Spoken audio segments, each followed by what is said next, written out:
Hello. How y'all doing? This is going to be Just Human episode 344.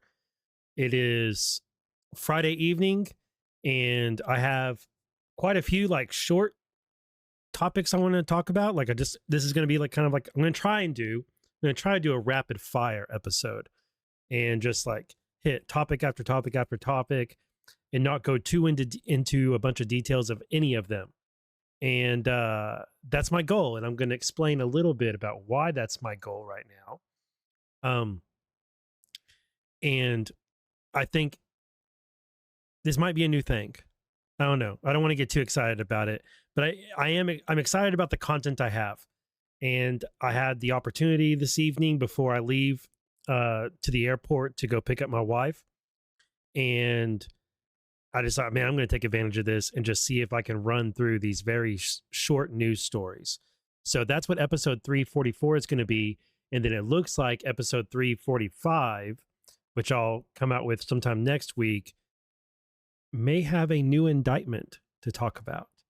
And it's when it's going to be fun. It's going to be fun. Hope you guys are doing well.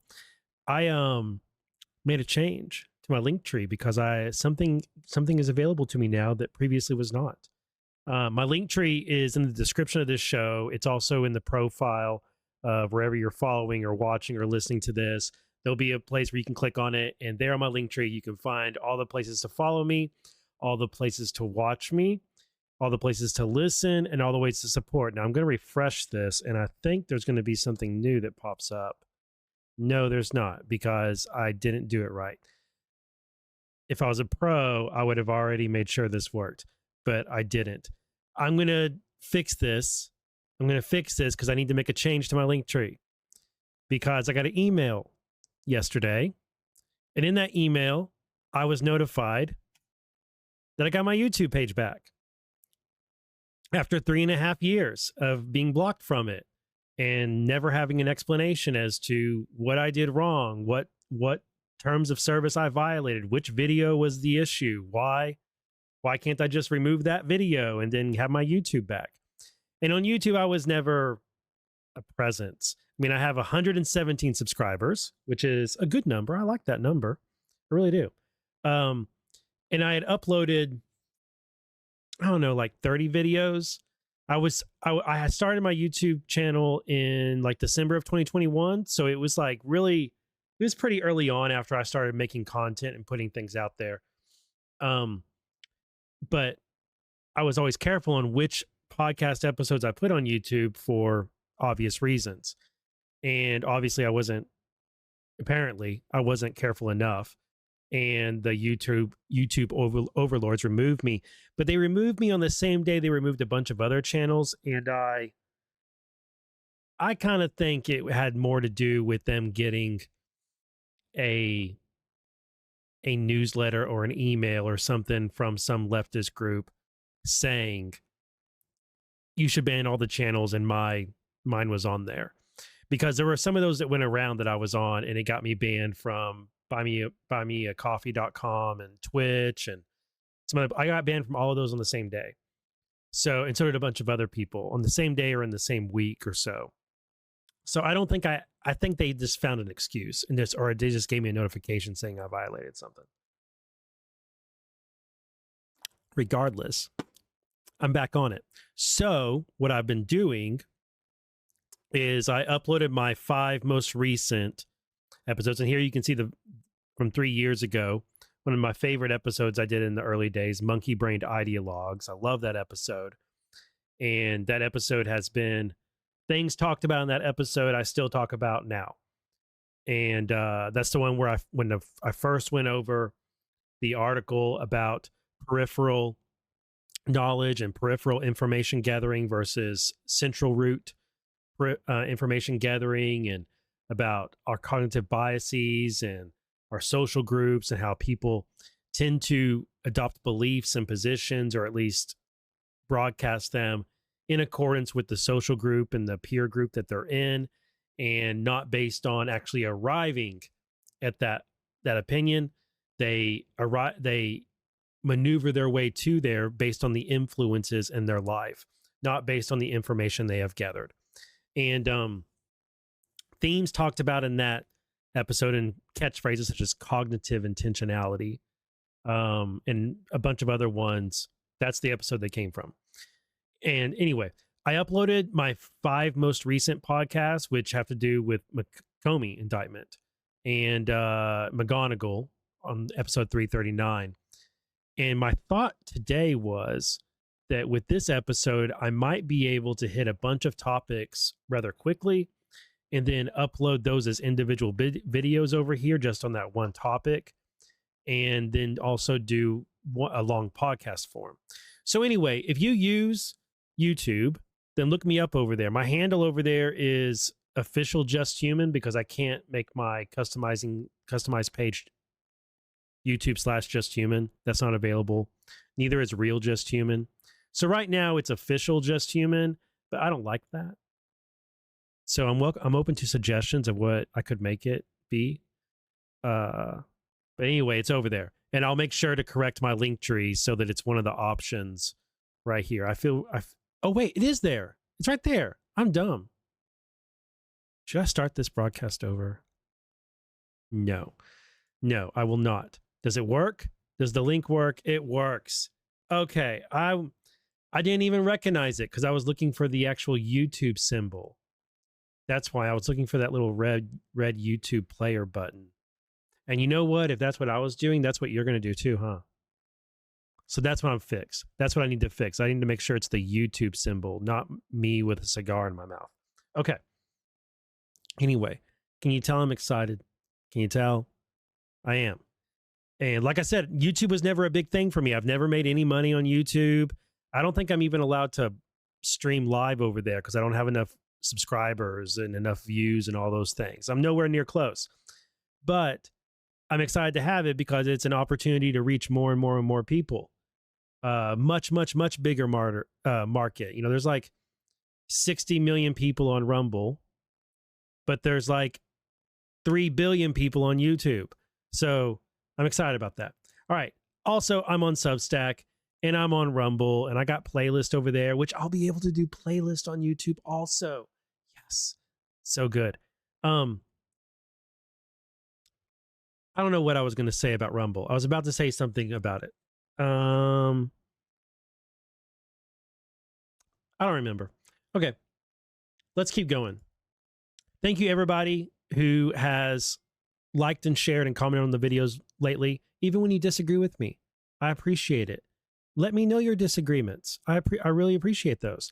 Also, let me know where I get you thinking about something, or I tell you something that you didn't know before. I appreciate that. I also appreciate everybody who has recently made purchases at Benson Honey Farms or Bootleg Products or Manly Cans using my affiliate links right here. And everybody who's bought me a cup of coffee at Ko-Fi.com. And most of all, thank you to everybody who's a paid subscriber over at justhuman.substack.com. For $7 a month, you can support all that I do, all the articles, all the podcasts, all the research, and all of my very, very pro things. Professional. I hope this mic's working. Okay. I just all of a sudden I got the fear that I had made another pro move and left something muted. I haven't. Okay. Let's go. I'm excited. First story. Biden. Also, if you didn't notice, I put these in alphabetical order, and that pleases me. Except for the last one, because that one might be contentious, might ruffle some feathers with that last one. So I moved that one down there. And then this one is new. I'm ignoring that. So it's, okay, it's not literally in alphabetical order, but it's something approximating an alphabetical order. It's good. Moving on. CIA Director Ratcliffe, who I am a fan of, recently declassified a little document. And it is a little document. It's small. Just a couple pages. And not very many words, because it's got a lot of redactions. But hey, beggars can't be choosers, or however that expression goes. I'm not sure that's adequate or appropriate to say that when it comes to classified records, but I don't mind, because you know what I've learned?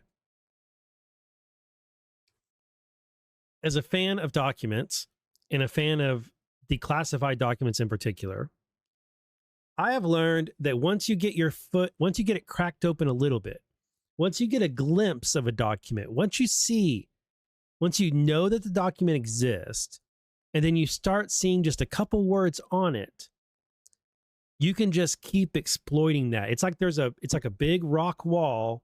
It's like solid rock, and then there's like a little crack here and there, and you can just keep exploiting those cracks to break it down, and eventually you get through and you get the whole thing. Yes, it may take years, but once it starts, it tends to keep on going.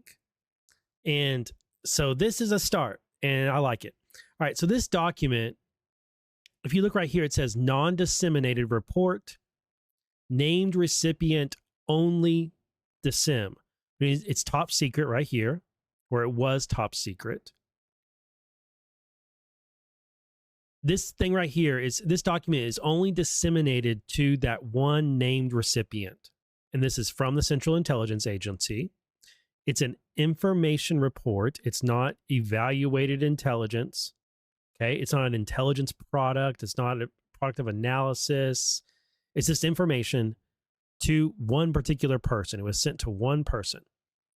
Has to do with Ukraine and the United States.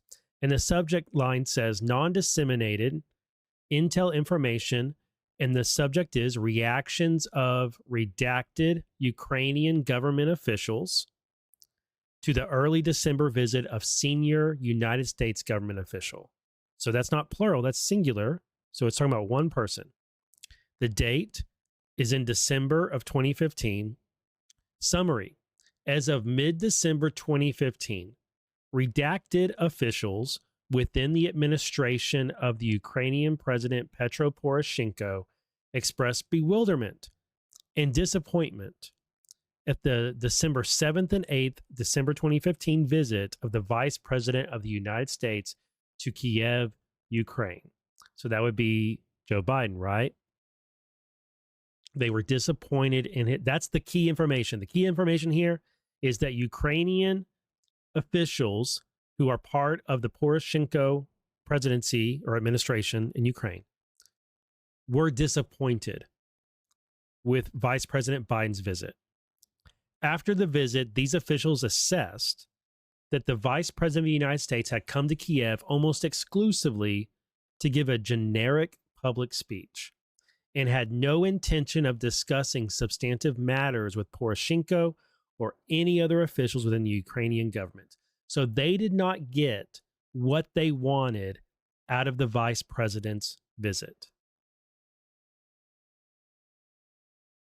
Biden went over there, gave a generic public speech, didn't meet with Poroshenko's people, didn't talk to them about International Monetary Fund, about security measures, about handouts, about agreements, about swampy deals.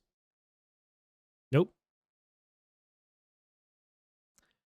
Warning, due to its extreme sensitivity, this report should be distributed only to the named recipients. No further distribution is authorized. Violations, blah, blah, blah. Any discussion or reference to information in this report, redacted, is strictly prohibited. Any references to this report in derived or finished intelligence should include this warning. But we don't know exactly the full extent of this warning right here. There's a redaction there, and that redaction arrives in a very interesting place. There's also this big redaction block here. And see how it goes all the way over to where that bullet point would be? It makes me wonder if there's another bullet point summary piece of information here. There's something else here. And I would love to know what it is. One day we'll find out. Then it says text, and that's redacted. It doesn't tell us anything about this text right here, which is, looks like that would be a headline, or that would be a subject line of something. Like this says text, and then there's some sort of intro paragraph, a couple sentences or something. And then it says paragraph 1. There's a number 1 right here. As of mid-December 2015, redacted officials. So I don't know if that's going to be, it makes me think it's an acronym.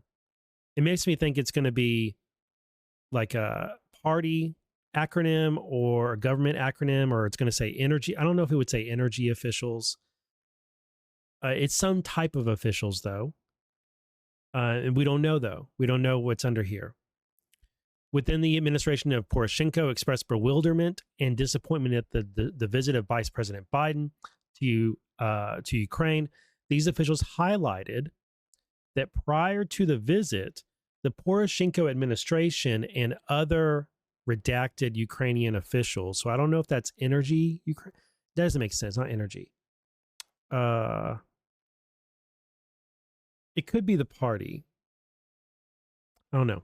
Expected the U.S. vice president to discuss personnel matters with Poroshenko during the visit, and had assumed that the U.S. vice president would advocate in support of or against specific officials within the Ukrainian government. Now, wait a minute. The story that we've been told, in especially conservative or right-leaning media in the U.S., the story we've been told for almost 10 years now is that Biden went to Kiev and said they needed to fire the prosecutor, and that he meddled in the affairs, in the law enforcement affairs in Ukraine. But right here it says that Poroshenko's administration and officials within it expected Biden to discuss personnel matters with them. And they had assumed that he would advocate in support of or against specific officials within the Ukrainian government. That he would come over there and say, Poroshenko's a great guy. Or some other person. Kolonovsky's not as bad as some people say he is. Or that he would go over there and say, if you don't fire him, you won't get the money.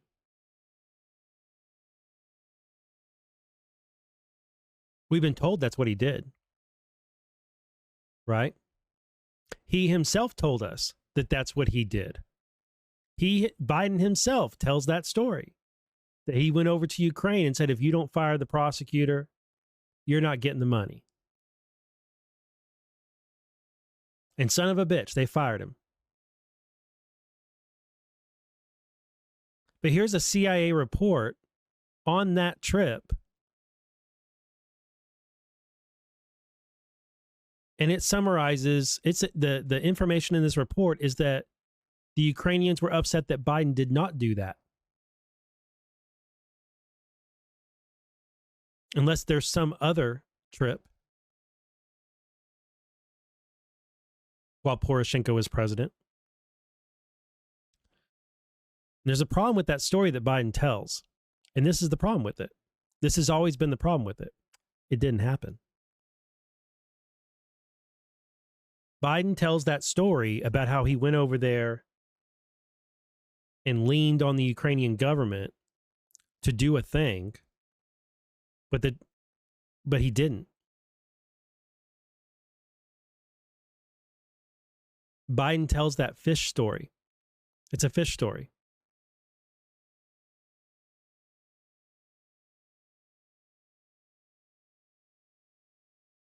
Why he tells it is another topic, another conversation. I know a lot of my audience doesn't want to believe me on that because it would mean believing that right-wing media and influencers have been repeating a lie that Joe Biden told and getting you guys outraged about it for the past 8 years or so. And that is the case. That is the case. They've been stringing you along for a long time. All right, next paragraph. After the visit, these officials assessed that the U.S. vice president had come to Kiev almost exclusively to give a generic public speech and had not had any intention of discussing substantive matters with Poroshenko or other officials within the Ukrainian government. Following the visit, the vice president redacted officials within the Poroshenko administration privately mused at the U.S. media scrutiny of the alleged ties of the vice president's family to corrupt business practices in Ukraine. These officials viewed the alleged ties of the vice president's family to corruption in Ukraine as evidence of a double standard within the United States government towards matters of corruption and public power, political power. Now, that's the portion that I've seen people seize on. It's like when I've looked at at U.S. media's coverage of this and individuals and accounts coverage of this document, they focused in on this paragraph and then the email at the bottom of it, which we'll get to in a minute. And they've completely glanced over this, just like, or glossed over this, skipped it, just skipped the fact that the Poroshenko administration was disappointed in Biden because they didn't get anything out of him.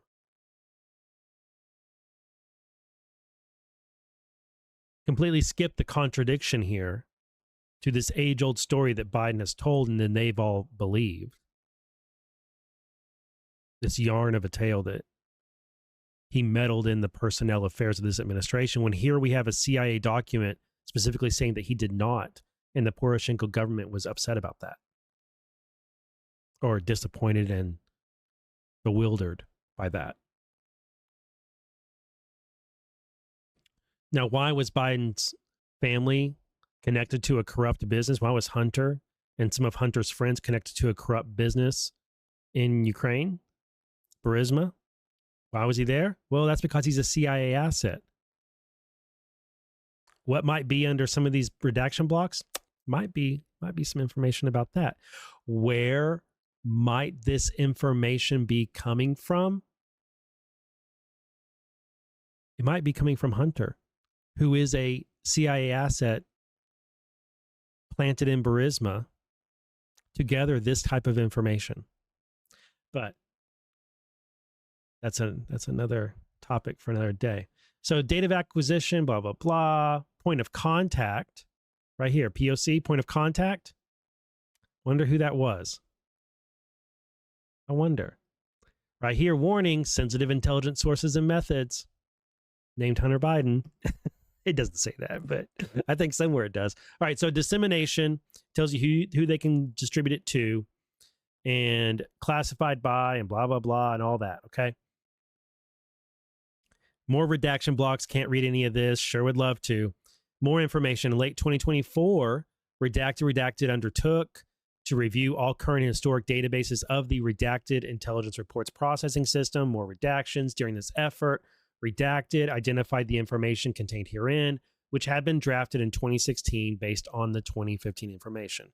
In reviewing the sparse reasoning left in the reviewer's comments at the top of this shell, as well as the private comment section following the double dashed line below regarding why the report had not been disseminated at the time of collection. And then redacted. Now, what was going on in the U.S. during 2015, 2016, late 2015, early 2016? Well, you know what was going on? Biden was thinking about running for president.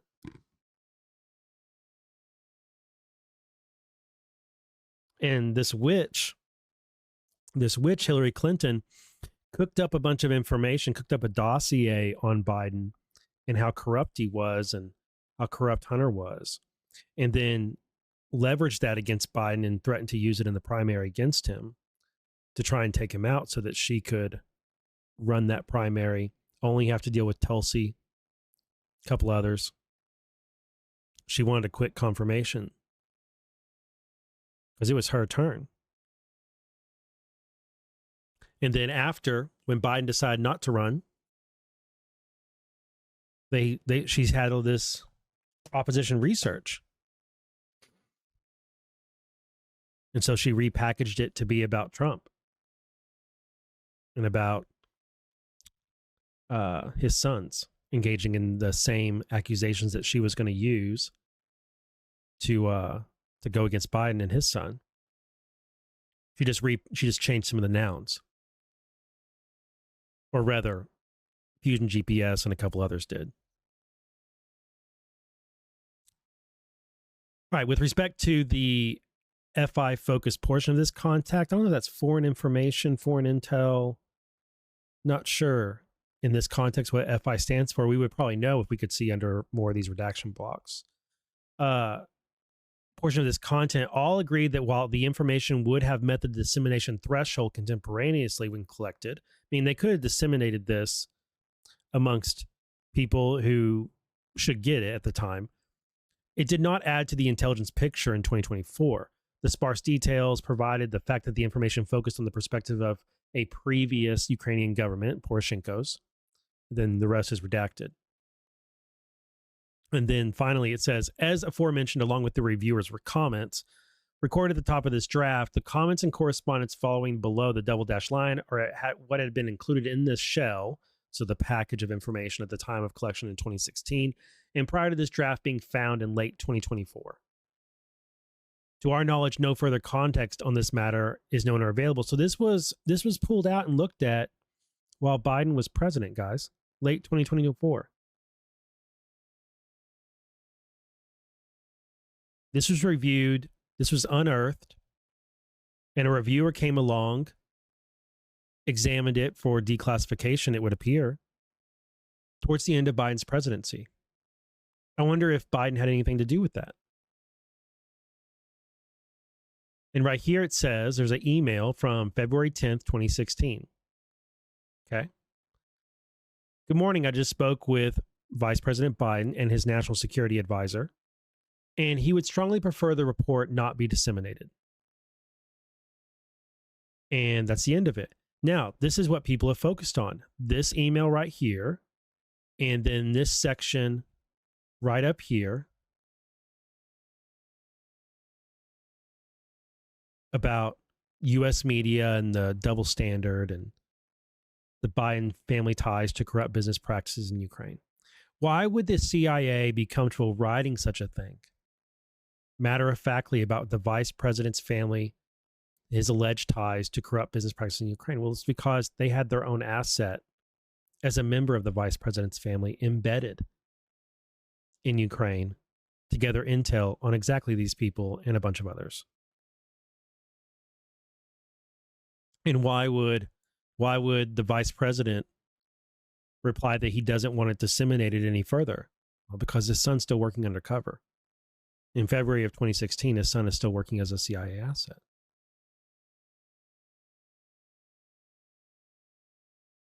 And this intelligence is going to him because he just took the trip the month before.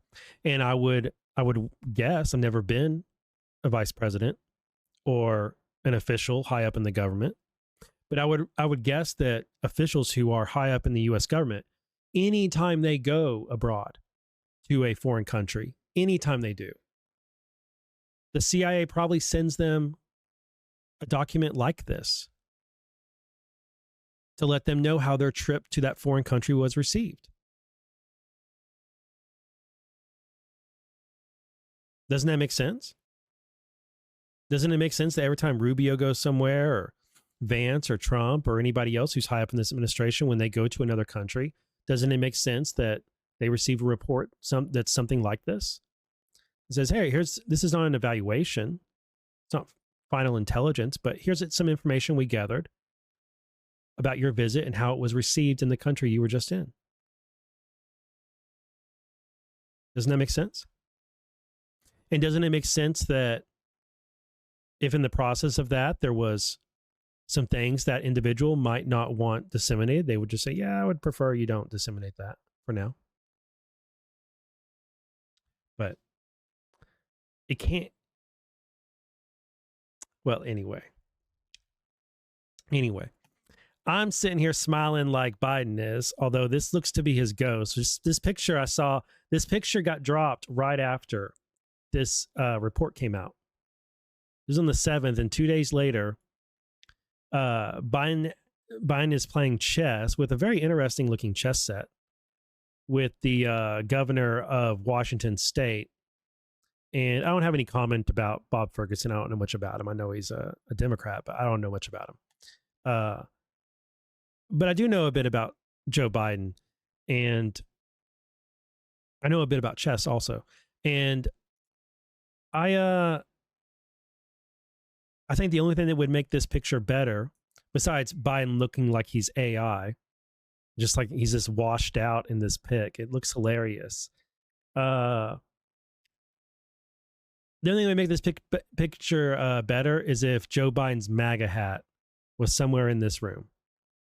I would just absolutely love it if Joe Biden's MAGA hat was positioned somewhere on this shelf or over there on somewhere in view. I would love that. That chess set is neat. I honestly would struggle to play chess on this and remember which piece is what. So, and I'm half tempted to do an analysis of this and like recreate this board and like see how they're positioned. But anyway. Yeah. We know. Anyway, I'll save those comments. All right, next segment. All right, next segment. John Bolton, we had an episode going over his some court filings related to the search warrant. Went over the search warrant and the affidavit in a few episodes ago. Well, we got breaking news today that MSNBC is reporting that criminal charges against Bolton are expected as early as next week. And federal prosecutors could charge him with some of those document-related and mishandling of classified document crimes. Or maybe more. Maybe there's more going on. Maybe it's colluding, some espionage-related stuff, or his contacts with Qatar or Iran, or perhaps one of the reasons that there's been some favorable treatment with Qatar lately is because they've provided us some information on Bolton and his relationship with them. Perhaps Bolton's going to be indicted for things that we haven't really caught on to, and it won't just be classified information that he mishandled. I don't know. But just a quick update on that. Next week we could get an indictment on Bolton, and this has been reported by MSNBC, and I think some other news outlets have also reported it. And so y'all can expect me to do an episode going over that next week. Looking forward to it. All right, next we're going to talk about Comey. Just real quick. So one of the things that I had said about the Comey indictment that others have said, but I mentioned it, and I think it's fair to mention that it looks bad. It looks bad that, one, this indictment is so weak on appearance. It appears weak, but we don't know enough. There's not enough information in it, specific information, for us to judge it exactly how weak it is. But in every construct we could come up with on who person 3 could be, whether it's Daniel Richman or McCabe or James Baker or whoever it is, I can pretty easily see a defense for it. It's not a straight up slam. It's definitely not a slam dunk case. And anybody who's saying that it is, I don't think they're either they're not being honest, or I think they're over their skis. And they're not, I don't think that everybody's being dishonest about it. I think some people are being dishonest about it. But others, I think, are just a bit over their skis with it. And I think that the Lindsay Halligan appointment is overall, I think so far, it's been kind of a bad look for the Trump admin. Now, I know I'm going to get pushback on that because a lot of folks on the right, which I'm on the right, want to see something done. They want to see more high-profile people get indicted, and they think that's justice. And they want to see that you see the calls for them being perp walked, them being all sorts of punishment. And I talked in the last episode, and I made a short clip of it, how we keep on confusing justice with payback, and confusing retribution and revenge, and seeing them embarrassed, seeing them suffer, treating them the way that our favorite people were treated, and mistakenly thinking that that is justice. And that is not justice. Justice is holding people accountable for their wrongdoing under the law while not compromising our own values and while not damaging the justice system or losing any of our integrity in that process. Justice is not revenge. Justice is not payback. Justice is not hurting someone like they hurt you. That's cathartic. It sure feels good, but it's not lawful. And it matters that these things must be lawful. But, and maybe I shouldn't say but, maybe I should say also, it matters how justice is perceived to the broader public, because perception is reality. Facts are also reality, but perception is reality as well. And so people need to perceive that justice has been metered out equally, and that there's one tier justice for everyone. Regardless of who you are, the law applies to everybody. That's what we say we want, so many of us. But then feelings take over, and we kind of lose our emotions and our, this is natural. I understand it. I understand where it comes from. It happens to me too. But justice has to be exact, and it always has to be in accordance with the law and with our integrity and our values and our principles of liberty. But like I just said, it also has to convey a narrative and a message. It has to be perceived in a way that it is righteous. And I think the appointment of Lindsay Halligan, who was Trump's defense attorney and doesn't have experience as a prosecutor, and has worked, I think it's in real estate law, not criminal law. And the Eastern District of Virginia, that U.S. Attorney's office, people resigning or being fired from that office, and the story being told is that they were fired or let go or they quit because of the pressure to indict James Comey and others who are Trump's political opponents, and Trump has spent a lot of time speaking about how they are his political opponents. And so I think it looks bad that Trump basically appears to have appointed, or did literally appoint, someone who is a friend, someone who is willing to do that work and go and do things that these career professionals were not willing to do, that so many others were not willing to do. I think it's perceived badly. That doesn't mean it should be, but I think it is perceived badly. So, I think that the take I have on it, I think it's fair to consider these things, and I think we should consider these things. There's the right thing to do, and there's also the right way to go about it.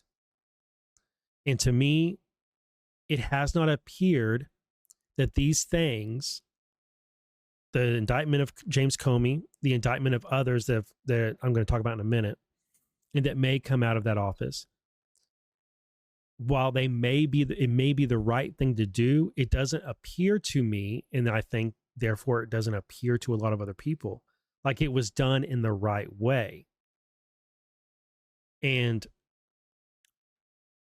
my concern here is that it's going to come across to people that even if it was the right thing to do, that folks in the center, folks who are engaging with this information peripherally, as we've talked about before, will perceive it to have been gone about in the wrong way, and they'll be justified in perceiving that.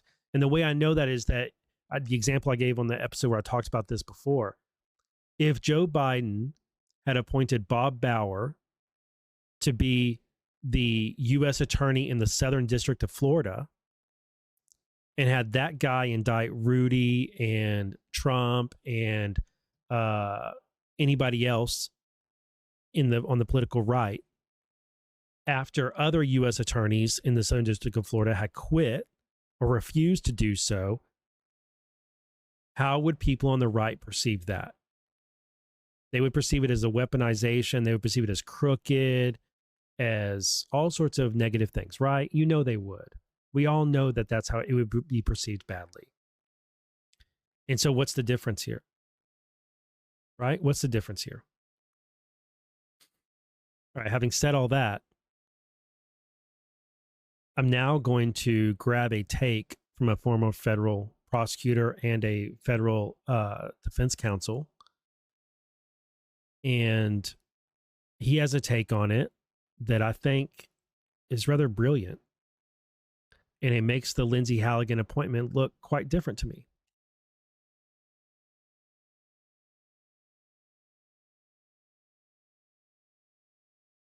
It's from Shipwrecked Crew.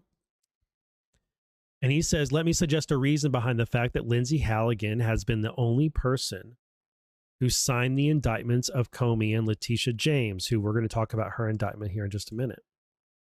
She's the only person on the paperwork, or at least on the indictment. The supposition here by many who claim they have insight is that no other attorney in the office was willing to sign. That's the narrative coming out of the news media. Remember on the last episode, I was talking about how people that are former employees at the Eastern District of Virginia are serving as anonymous sources in all these news reports that are talking about the breakdown in that office. And so you have to salt those news stories. I mean, I was saying that you have to salt them. You have to be aware that the source for these stories may have a significant bias and maybe putting significant spin on their characterization of what's going on in the EDVA, right? Shipwreck says, I doubt it's true that there was no other attorney willing to sign the indictments of Comey and James. But Lindsey Halligan is licensed in Florida. DOJ attorneys only have to be licensed in some state. They do not need to be licensed in the state where they work for DOJ. So Virginia or DC or Maryland. How many Trump-connected lawyers have had bar complaints filed against them in the jurisdictions where they are licensed? Many jurisdictions allow third parties to file misconduct complaints. By only including her signature on the indictment, Halligan has insulated any other attorney involved in the investigation. She likely has little or no fear from the Florida Bar Association. Attorneys who come in behind her to prosecute the case, such as the two guys from North Carolina, have insulation by the fact that the grand jury that indicted the case, that all of that was, they had no role in that. That was all Lindsey Halligan. And the news stories we've seen have made a big deal about how Lindsey Halligan brought this indictment in front of the grand jury. And even in these news stories, talking about a breakdown in the EDVA, they're saying that no, these other attorneys wouldn't bring that complaint, that draft indictment in front of a grand jury. What if they wouldn't bring it because they knew that in the state in which they had their bar license, some third party could file a misconduct complaint against them, and the leftist, corrupt, or unfair bar association in the state in which they're licensed would take away their license and ruin their career, bog them down in having to defend their law license simply for following an investigation and prosecuting a case that was political or had a political element. Whereas Lindsey Halligan, the bar association in Florida is much different than the bar association in Maryland or DC or New York or Illinois or some other more left state, right? The prosecutors who come into the case after the indictment's done, like the North Carolina guys, they're just doing their job, working in the office. I think that's a brilliant take. And when I think about that, I don't take back anything I said about the way Lindsey Halligan's appointment's perceived, but now I can see a logic to it that while it may not be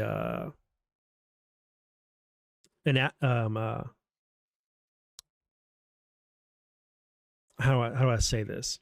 While it may be easy to characterize it in its appearances, it's your first look at it. The appearances of it may not be all that appealing, although her appearance is appealing. She's a beautiful person, which also makes Trump's opponents mad. No doubt, that's an element. It always is. But the fact that there's a strategy here, if this is true, if this is what's really going on, that's a strategic play that I think that's shrewd. That's a shrewd play. And what it does, it makes these people who are going to work under her and who are actually going to prosecute the case, right? She's the shield. She's going to take the political hits for them while they do the work to advance the prosecution. I like that. I like that.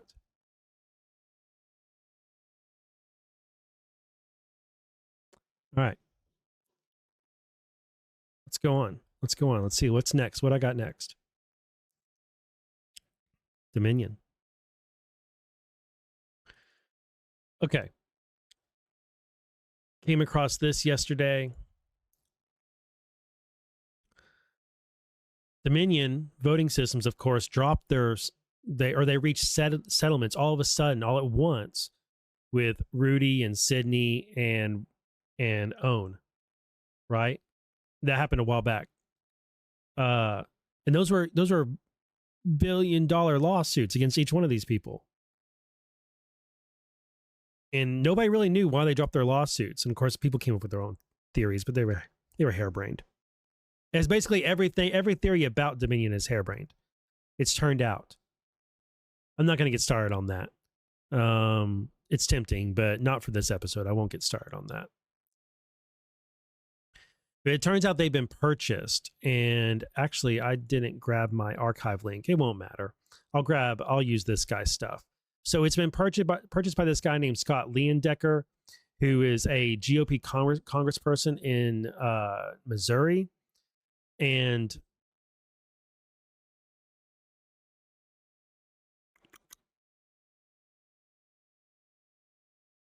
we have the Business Insider thing. So I don't know.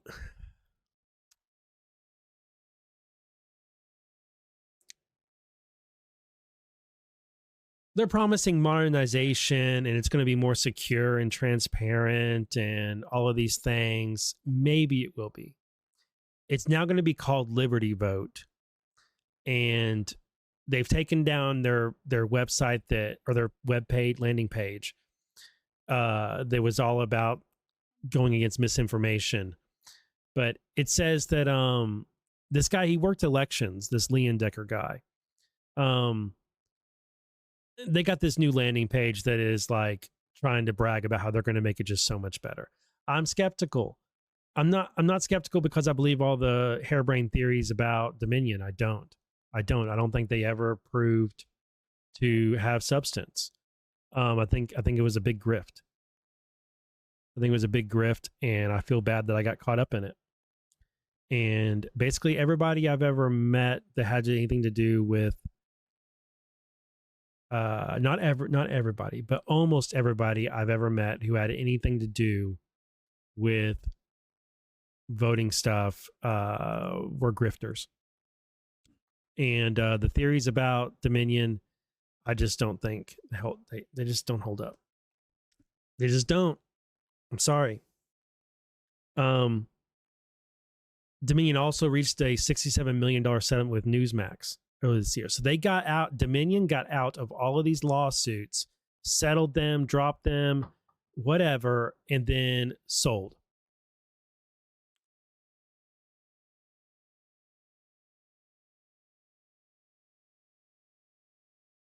Rich Krismer, a spokesperson for Liberty Vote, which is the new owner of Dominion, now didn't respond to any questions about the settlements or ongoing lawsuits. So I think the sale is still in progress. Liberty Vote is run by Scott Leyendecker, who previously served as the St. Louis City Board of Elections as the Republican director. According to his LinkedIn, he oversaw the first parliamentary election in Kosovo in 2010. He said, as of today, Dominion is gone. The company said in a press release on Thursday, Liberty Vote assumes full ownership and operational control.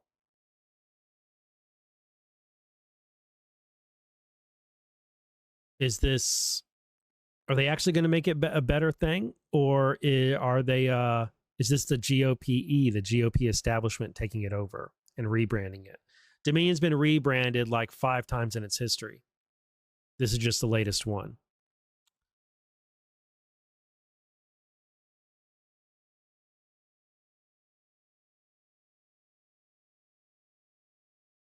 I wonder how much it was for.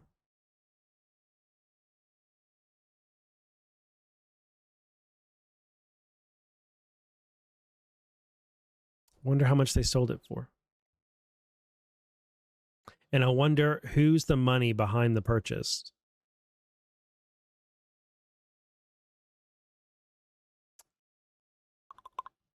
I'm skeptical not because I trusted Dominion, I didn't, but both parties engage in shenanigans. I'll say that. So the fact that it's changed from one party to another, it's changed ownership, doesn't suddenly fill me with confidence. If anything, it makes me more skeptical, right? It makes me more on edge. Like, what are you guys up to? Or did they go bank? Did they lose so much money suing everybody, and they were losing all their contracts because of theories? The owners of it just wanted out. They were just tired of it. That's I don't know. Could be. Next story, DOJ-IG. So in June, Trump nominated IG Horowitz, who has been the DOJ Inspector General for like 10 years now, or more. He nominated him to move over to the Federal Reserve Board and inspectors. And so there's going to be a new DOJ Inspector General. And the person that Trump has selected to be this next Inspector General is Don Barth. I actually don't know how to say this name. See, this is how pro I am. I prepped this show over the past 24 hours and grabbed all these things and found an hour or so to do the recording. And then I get here and I realize I've never said this name. I've never seen this name before, except for this news story, and I've never said this name aloud. So I want and I doubt any of you have. Maybe some of you have because you've known somebody with this last name. So I just want all of you folks to say to yourself, how would you say this name? How would you say that name? Go ahead and say it aloud to yourself right now. Okay, now we're going to look it up.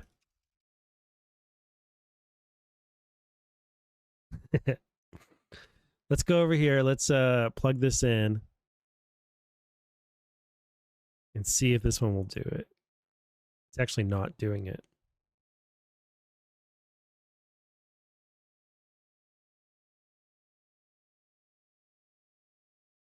It won't play it. It won't do it. Oh, okay. Oh. Are you guys ready to hear it? You ready to hear? I'm going to play it. Bertium. Bertium. Bertium. Bertium. Bertium. Bertium. If any of you guessed, that's not how I guessed, but I understand it. I understand why it's pronounced that way. Bertium. Now, who knows if he actually pronounced it that way? He may have been born and raised in Texas like me, and he's going to say it Berthiami or something, or Berthomi or something. You know, I wonder how Trump said it. All right, so Trump tapped this career government official to serve as the next DOJ-IG. he's going to be acting IG before he's confirmed. It's going to be at the end of this month. So like the last week of October, he's going to take the position. Before he did this, he was already an inspector. He spent 10 years working as an attorney for the Justice Department's Inspector General's office. So he's very familiar with the office. And he was at that position until 2020. He helped with the review of the FISA applications, with the Crossfire Hurricane IG reports. He was into all that stuff. And so that's great. This isn't some brand new guy. This is a guy who was in the weeds with Horowitz during that time. He also he had a role with Crossfire Hurricane stuff. He also helped write a report in 2013 on a dysfunction. Oh, that kind of sounded bad. Dysfunction and deep partisan divisions in the Justice Department Civil Rights Unit. After that, he went over to HUD. And since 2023, he's been at HUD, and he's been the senior counsel to the Inspector General at HUD, where he oversees attorneys investigating housing fraud and runs the agency's whistleblower protection program. Before joining HUD, he spent 3 years at the DEA managing the DEA's relationship with the DOJ. He began his career in the Manhattan District Attorney's Office, so I wonder if he knows some of the members of the band. We don't know who I mean by the band. It's a whole nother subject. It's quite fascinating. I've done some videos on it. Horowitz will move to the Federal Reserve Board's Office of Inspector General. I'm interested in this. I like IG Horowitz. Of course, some people think he's very, very bad. He's no good. I think he's pretty great. To be honest, I think he's pretty great.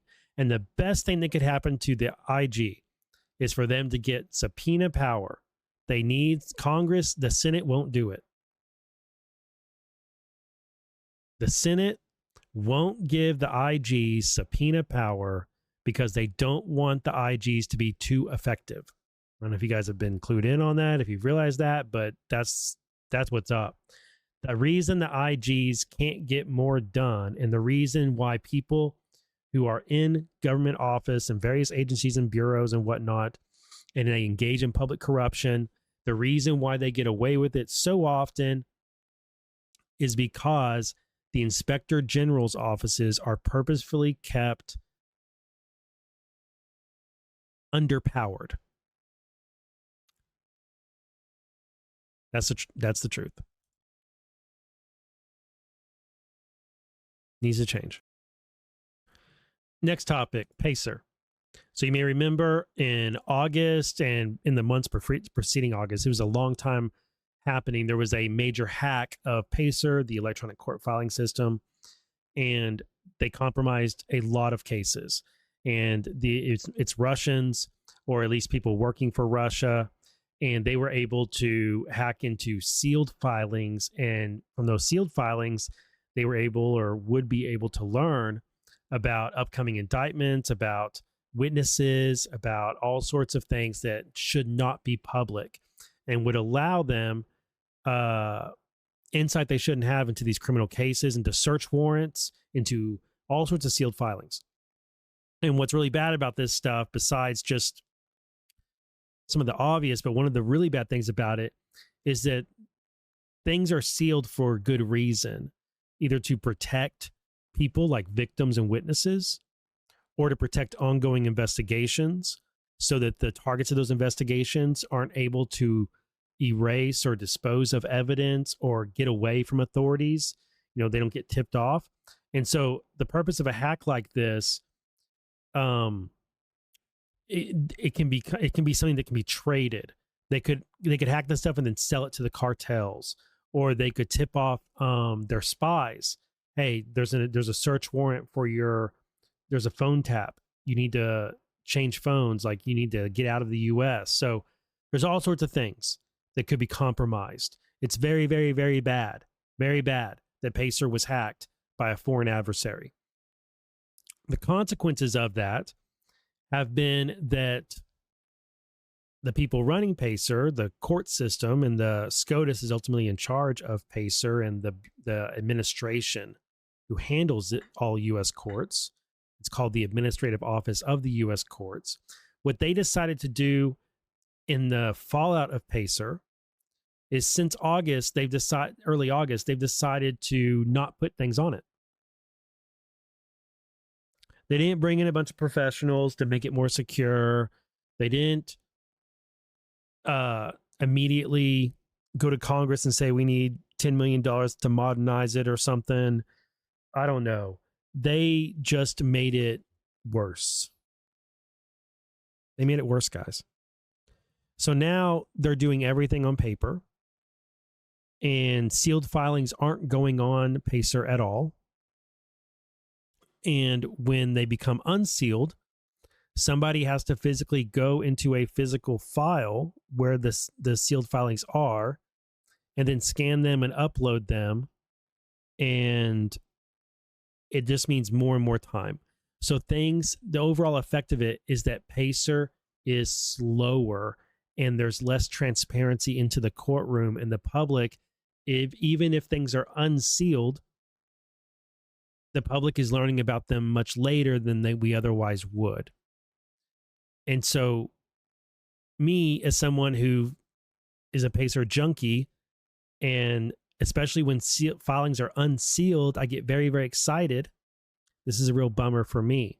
And for my shows, we have these upcoming, this indictment of Letitia James, indictment of James Comey, possibly indictment of John Bolton next week, and who knows who else. I have a worry that, and it's a selfish worry, okay? It's selfish of me, but I have a worry that I'm not going to be able to access these things as quickly as as I otherwise would be able to, because the system is just functioning that much slower. And the court did say that they're going to modernize PACER, but it's like at least 2 years down the road. And they've been saying for the previous 2 years, they had a plan to modernize it, and it was all mapped out, and they're implementing it. It's 4 years to modernize a website. It's ridiculous. PACER is already outdated. Like, using PACER is like using a website from 1998. It's already super outdated. I don't think they care that much about it, honestly. I think there's just way too many people who don't care about utilizing and making utilizing the system and making it as good as it could be. And whenever hacks like this happen, they get even more apprehensive about doing it. So it sucks. It's going to suck for it. It's also on the transparency thing, because this stuff is supposed to be accessible to the public, and it's just going to slow down the public getting this stuff.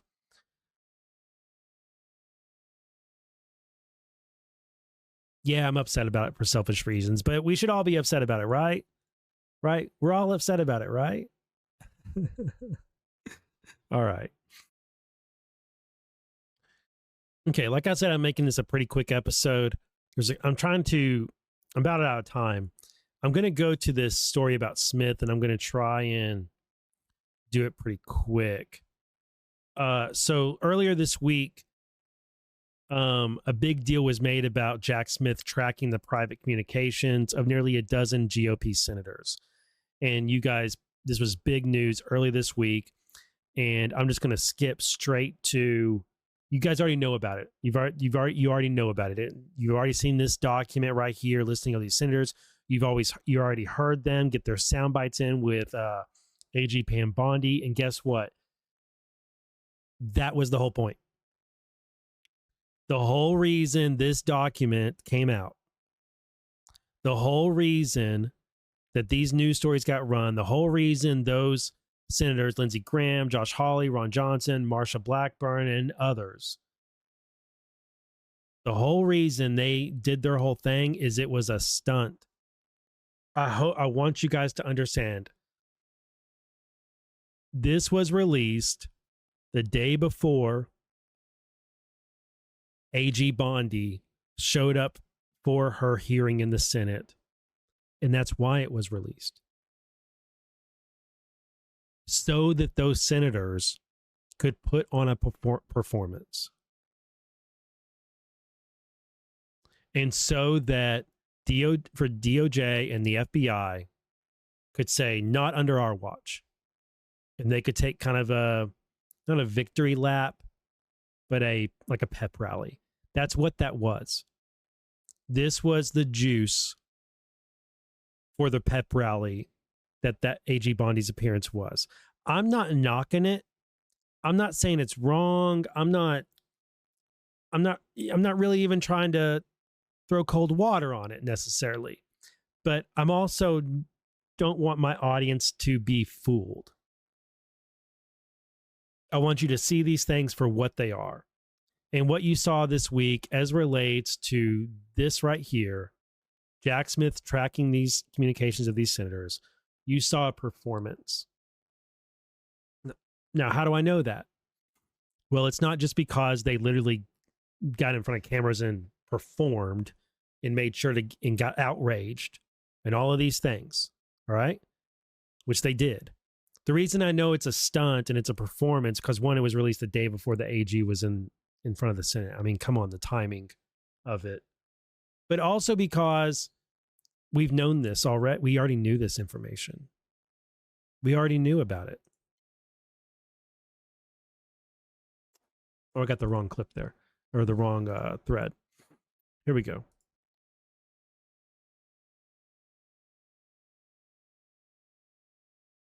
This information has been known since Jack Smith filed his, actually even before he's filed his report. This information has been known. Here's Lindsey Graham doing his. I mean, look how upset he may be a Russian agent, or Carter Page, that is now no longer reliable. How does that not get to the court? Can you tell me how that doesn't get to the court? You can't, can you? I can't, Senator, and I Can can't. you tell me why my phone records, when I'm the chairman of the Judiciary Committee, were sought by the Jack Smith agents? Why did they ask to know who I called and what I was doing from January 4th to the 7th? Can you tell me that? Nobody needs to tell Lindsey Graham this. He's an attorney, and he's already known this information for a couple of years now. He was aware of it back in like 2022, 2023, that this was going on. And it's all because he had phone conversations with the people that Jack Smith was investigating and later put in the DC indictment of Trump and Rudy. And, well, it was of Trump, but co-conspirators were Rudy and several others, right? And they didn't spy on him. They pulled the metadata on the phone calls of Rudy and the metadata of the people who Rudy contacted. And in order to do that, they had to follow investigative steps. And the steps that they took were predicated. They were predicated investigative steps, deliberate evidence-based actions. They were taken by investigators to gather information and verify facts and pursue leads in that case. And we've known that. And once you understand that this is what was going on, the complaints you see about this, that it's the Patriot Act, it was FISA, it was CISA, it was all this blah, blah, blah, blah, blah. You don't need any of those things. You don't need that legal any of those things. None of those things have anything to do with this.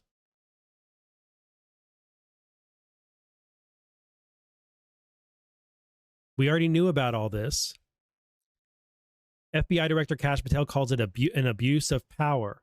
I'm sorry, guys, but they're putting on a performance to get everybody worked up about this and do a pep rally on this subject. That's what this is. And I know that's what this is because we already knew this information from the court filings in that case. And we found out, let me find this right here. Josh Hawley made posts about and made statements about how they tapped his phones. Their phones weren't tapped. They pulled phone metadata or toll records. And those require a grand jury subpoena or other legal authority to acquire them. And all they do is reveal who called who or texted who and when and from where. And we knew that they did this to senators and representatives, over a dozen of them.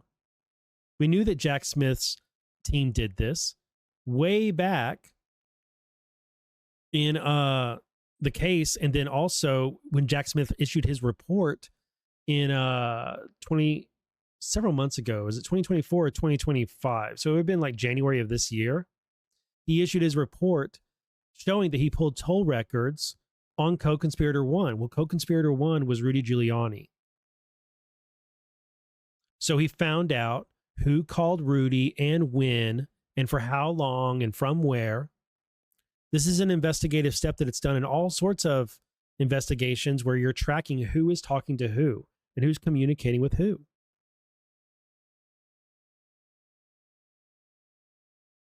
Now, again, I'm not trying to make light of it, but this is not new news. These guys knew about it way back then. They knew about it when the court filings happened in that case that said that Jack Smith, and it was in the documents, it's right there. Document number 226 in the DC case and document 252, docket entry. It's all right there in those documents. And it talks about who Corcoran talked to that day, who Cheeseburger talked to, Cheesebro, I mean. Eastman, all these people that were going back and forth about the fake electors. If you're upset, though, if you're upset about this, if you're upset about Smith getting the phone metadata on a dozen or more senators and reps, but wait till you find out that Jack Smith literally got Trump's cell phone and Pence's cell phone. Their actual phones. We found out about that earlier this year in April. That back on May 2nd, Monday, May 2nd, probably it's 2022. Back in 2022, Jack Smith's team acquired Trump's phone and Pence's phone as part of the investigation. You know what? You might be upset about that. I'm actually not, because I know that Trump is an FBI asset. So they got a bunch of dirt on all the people who were trying to lobby Trump to commit a crime, which I think is what was going on J6 anyway, is all these people, the people associated with the fake elector scheme, Bannon, Eastman, all these people. I think what they were trying to do is they were trying to get Trump and Pence to push to Hawley and Cruz and Graham and Johnson and Blackburn. They were trying to trap them into putting fake electors, slates of fake electors forward in the vote certification, which would end up being a crime. They would try, or it would be such a scandal that nobody would vote for them again and MAGA would fall apart, or at least Trump's leadership of it would fall apart, and then Bannon was going to take it over and others. And that same crew, that same network of having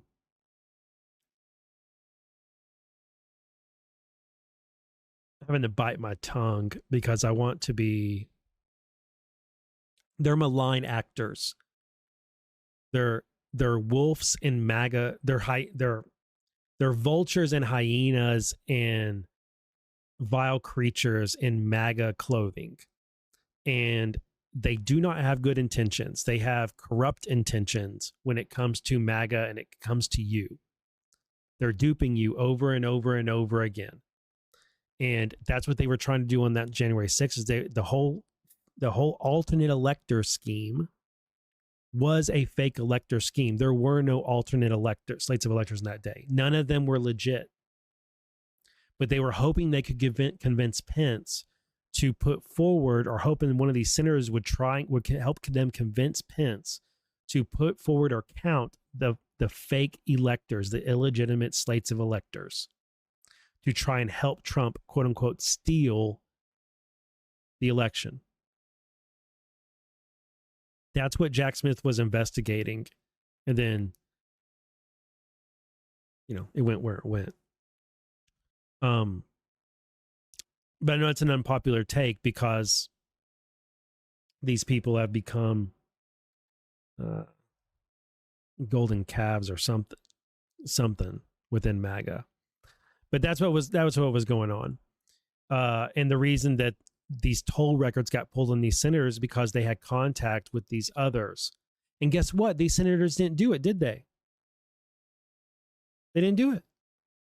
They didn't join in with that corrupt scheme. They didn't fall for Bannon and Eastman's play there, which would have been a huge blunder. And neither did Pence. Trump and Pence did not fall for that scheme either. And Trump and Pence pretending to be in disagreement on January 6th lured those guys into really pushing that play, that trap, which nobody fell into. One day it'll all become, one day I hope one day it'll all become clear to everybody. All right.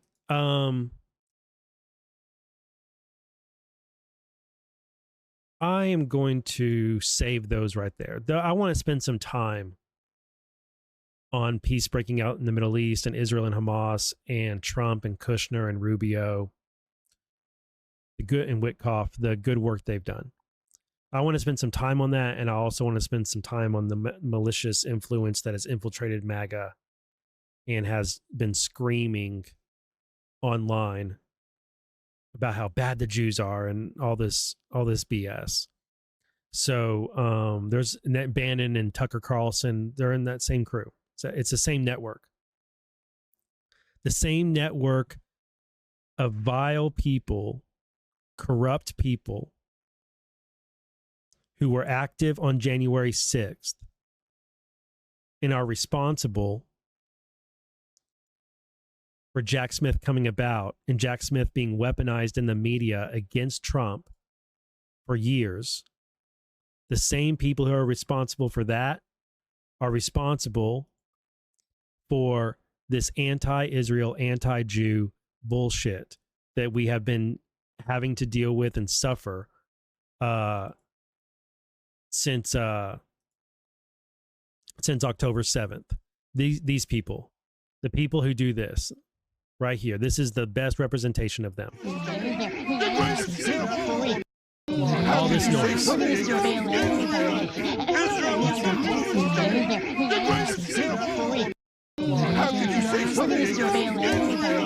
influencers who are like that. The influencers who are in the accounts and the outlets who are constantly just like Jews, Jews, Jews, Israel, Israel, Israel. They're to blame for everything. They're buying off people. They're corrupting our government. They're in the halls of the DOD. Jews did 9/11. All that garbage. That's the malign influence network, who is the greatest threat to MAGA. And what happened today and yesterday over the course of it, this peace deal in Gaza,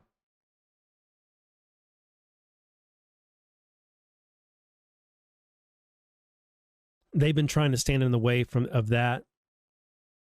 They've been praying nothing like that happen. They've been telling you that Netanyahu was going to get us into World War III. They're the malign influencers in our midst.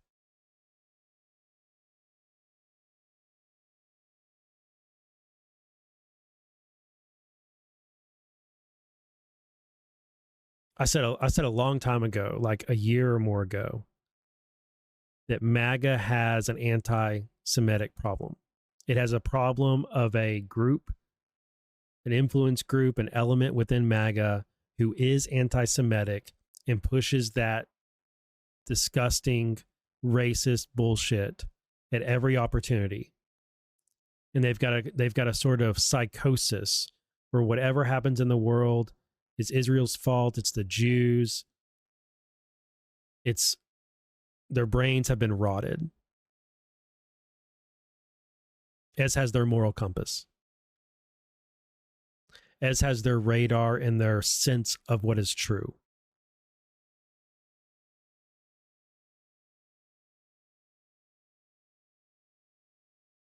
and they work directly against Trump at almost every opportunity. They work directly against Trump.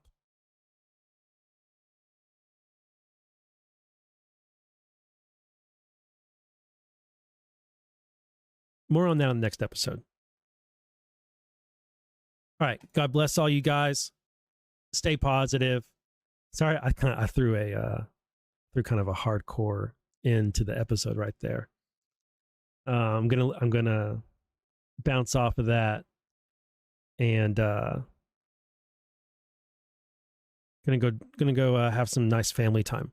Take time this weekend for your family and to take a break from the media and the noise that I just put on screen. For that noise, cleanse yourself of all that noise and that filth.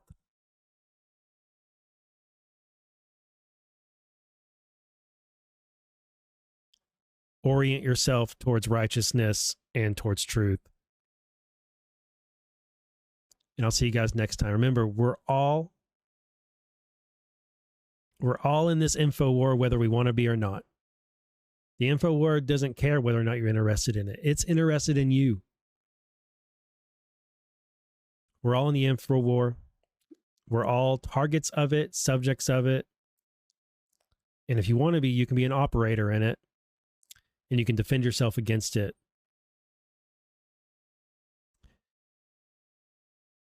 We're all just human. See you in the next episode.